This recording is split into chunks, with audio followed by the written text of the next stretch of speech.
நீங்க பார்த்தீங்கன்னா, டாக்டர் சொல்ற முதல் வார்த்தை, "இவ்வளவு சீக்கிரம் பெராலிட்டிக் ஸ்ட்ரோக் வந்து ரெக்கவர் ஆனவங்க ரொம்ப ரேர்" அப்படின்னு சொன்னாங்க. அதுக்கு டாக்டர் தமிழிசை சவுந்தரராஜன் அவர்கள் என் கூடவே இருந்தது ஒரு காரணம்.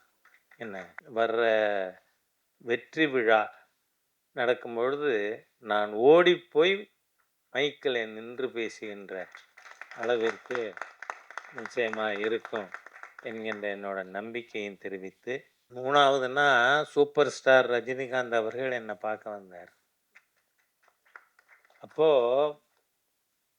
"வாங்க எப்படி இருக்கீங்க?" அப்படின்னு கேட்டேன் நான்.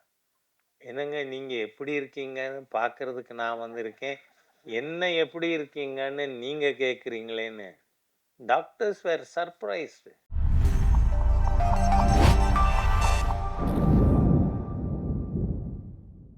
பேரன்புடைய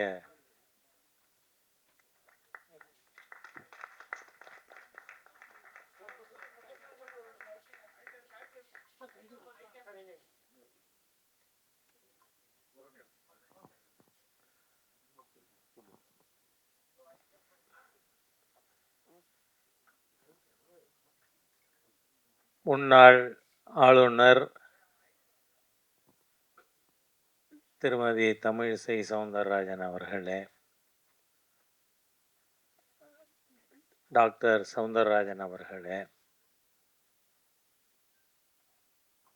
திரு ராஜசேகர் அவர்களே, மற்றும் மேடையில் இருக்கின்ற இந்த படத்தின் மூலமாக கலைஞர் ஆனவர்கள் அல்லது ஏற்கனவே கலைத்துறையில் இருப்பவர்கள் அனைவருக்கும் என்னுடைய சிறந்தாழ்ந்த வணக்கத்தை சொல்லி, நீங்கள் பார்த்தீங்கன்னா சரியா 6 மாதம் எல்லா டாக்டர்களும் இப்போ இன்னைக்கு செக்கப்புக்காக வந்திருந்தேன். நீங்கள் பார்த்தீங்கன்னா டாக்டர் சொல்கிற முதல் வார்த்தை,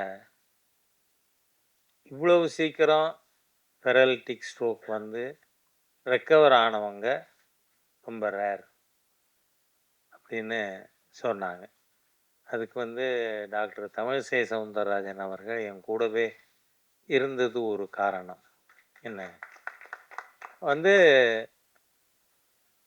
நாம் எதுவுமே இயல்பாகவே செய்யணும் அப்படின்னு நினச்சா, நம்மளை படுக்க போடுறதும் இயல்பா ஒரு நடந்த நிகழ்ச்சி மாதிரி இன்றைய தினம் 6 மாதத்துக்குள்ள உங்களுக்கு நடுவில் பேசக்கூடிய அளவிற்கு ஆண்டவன் எனக்கு உதவி இருக்கான்.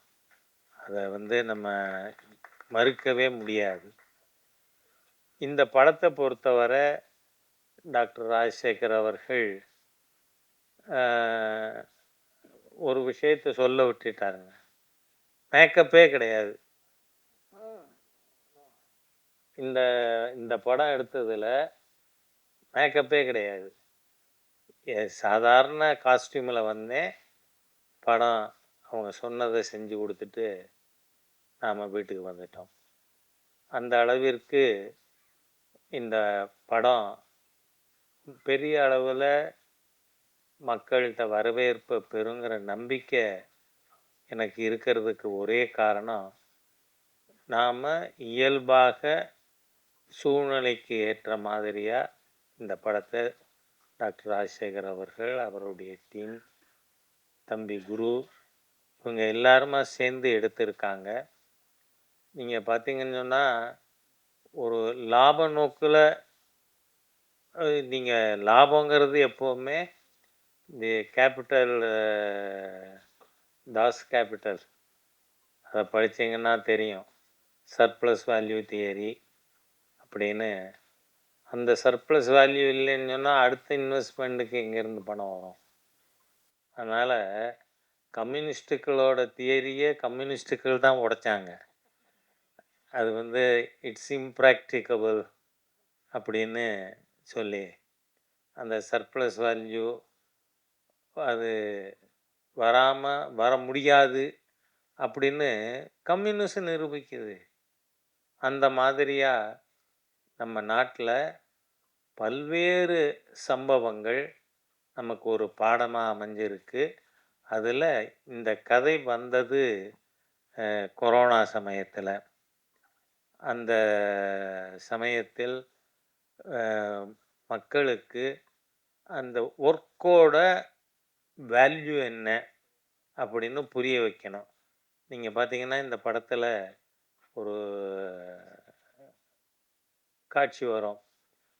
இதுல பணியாட்களுக்கு ரூ. 50,000, நர்ஸுகளுக்கு 40,000, டாக்டர் அம்மா கோச்சுக்கக்கூடாது. டாக்டர்களுக்கு 20,000 போனஸ் குடுங்க அப்படின்னு இதில. காரணம் என்ன? 24 மணி நேரமும் உழைச்ச ஒரு கம்யூனிட்டி உண்டுன்னு சொன்னா, அது அந்த சுத்திகரிப்பாளர்கள். அவங்க அன்னைக்கு ஒரு நாள் ஸ்ட்ரைக் இருந்திருந்தா கூட, நாம நாறி போயிருப்போம்.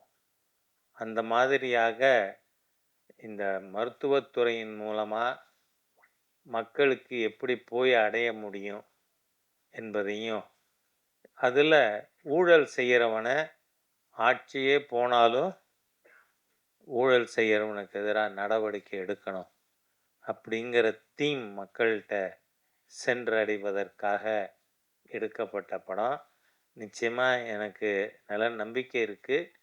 வர்ற வெற்றி விழா நடக்கும் பொழுது நான் ஓடிப்போய் மைக்கில் நின்று பேசுகின்ற அளவிற்கு நிச்சயமா இருக்கும் என்கின்ற என்னோட நம்பிக்கையும் தெரிவித்து, இந்த படம் வெற்றி பெறணும். அதை மக்கள் அனைவரும் ஏன்னா இன்னைக்கு 3வதுன்னா சூப்பர் ஸ்டார் ரஜினிகாந்த் அவர்கள் என்னை பார்க்க வந்தார். அப்போ வாங்க எப்படி இருக்கீங்க அப்படின்னு கேட்டேனா, என்னங்க நீங்க எப்படி இருக்கீங்கன்னு பார்க்கறதுக்கு நான் வந்திருக்கேன், என்ன எப்படி இருக்கீங்கன்னு நீங்க கேட்குறீங்களேன்னு. டாக்டர்ஸ் வேர் சர்ப்ரைஸ்டு. பெரலிட்டிக் ஸ்ட்ரோக் வந்தவர், அவர் வாங்கன்னு வரவேற்கிறார் அப்படின்னா அந்த அளவிற்கு ஆண்டவன் அருளோடு இருக்கான் அப்படிங்கிறத நாம் மறுக்கவே முடியாது. எனவே இந்த விஷயத்தில் படம் மிகப்பெரிய வெற்றியாக ஓடும். அந்த ஓடுறத ராஜா ஓடி போய் பார்ப்பான். அந்த அளவுக்கு சூழ்நிலை இருக்கும், உங்களுடைய ஆசி இருக்கும் அப்படிங்கிறத தெரிவித்து வார்த்தைகளை நிறைவு செய்கிறேன். வணக்கம்.